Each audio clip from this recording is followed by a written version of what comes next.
So I've got this picture and I'm gonna try to paint it with these paint markers that were sent to me by Arrtx. First time that's ever happened. And I'm just here in the studio and I'm gonna try to make art. It's been a while. I am still tired from moving. It's very hot in this room. It's a hot day today.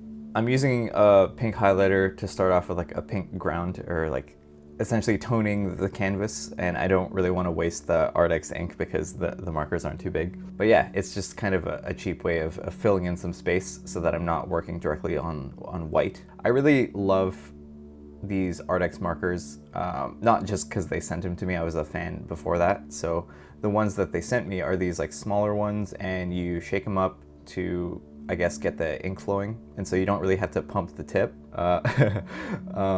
It is a brush tip, which I think is the superior tip. I'm getting uncomfortable with how often I am saying tip. I prefer these over the standard nibs that you would get for like a Posca marker, where it's kind of like the typical, I don't know, thing, the one that you pump. I really like the line weight variety that you can achieve with these brush tips. And I really like working with, I don't know, energetic, frenetic lines. So these are pretty perfect for what I want to do for something. As you can tell by how the landscape is looking so far, I'm not exactly a color within the lines kind of person. So I just want to highlight how these types of markers are actually quite good for doing something that is like very high energy. Obviously, due to the size of the brush tip, you wouldn't want to make like a really big painting with these. So I think they are really ideal for sketchbook sized pieces, kind of like this or smaller. And they don't need to be stored like upside down to get the ink to run. So these are actually pretty ideal for if I wanted to take them out with me, or having a lot of colors in a really compact space. If I wanted to travel and paint or do some sort of like color piece in my sketchbook, these are what I would reach for. To go to the reference photo for a little bit, this is still from a video that I took on vacation. This is just north of Prague in Czech Republic. It was like a private tour. Kat is on the right, and Aaron, who we met on the trip, is on the left, and we've stayed in contact and really good friends now. So that's just kind of a cool thing about going on these adventures with like-minded people. At this point of the piece, I'm having a hard time differentiating foreground and background elements, and things are looking a little messy, which when you're trying to do this style, if it's not something you commonly do, you might find that everything just like is hard to parse for a little bit. And to that, I would say just keep going. Kind of like in life, it's that stupid trust the process thing. I don't know.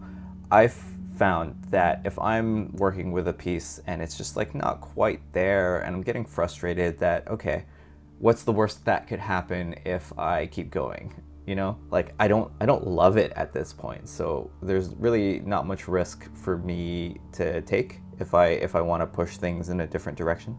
This is also where I got stuck with the piece and I just couldn't really solve it, so I just put it on pause and left it for another day.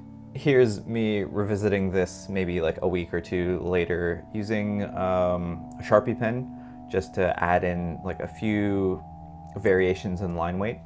I'm also trying to add in some darker darks to help with some of the definition and readability of the piece. And as I add in some blacks, which I was resisting doing, but I felt like the piece needed it to get some of the harder edges of the mountain, I added some stuff to the bottom right and realized, oh, the composition is actually like going across the diagonal of the screen. And knowing that really helped dictate where I was gonna like kind of put the focus in the foreground and where I could let some of the background pieces settle. I think this is a good reminder that tone is more important than color in terms of like composition and the readability of an image. And if you're having trouble, you can always like take your reference image and convert it to black and white and up the contrast to see how the sort of image is moving. And that should help you with like establishing what's priority and what you want to sort of like be more prominent. In this case, I'm using the black and purple to define more foreground stuff, and the stuff in the background is just going to be like not as defined without those things. I'm kind of an emotional painter, drawer, artist person, and never really been kind of like neat. And so I just want to take this opportunity to, you know, if you're struggling with trying to be perfect, maybe try to not be perfect and try to be a bit messier. I personally prefer this kind of style because it's, I don't know, I think it's kind of more rich in terms of like layering and colors and more interesting things that are happening accidentally. What kind of pushed me to revisit this after like the long gap was someone said something kind of upsetting to me, and I needed to move that those emotions around a little bit. I kind of do that by letting my hand and arm move around more freely, and so it just comes out like this. And I find that experience of trying to move my emotions down through the paper, through these markers like this, a bit more satisfying than trying to be like really meticulous and trying to be photoreal, I guess.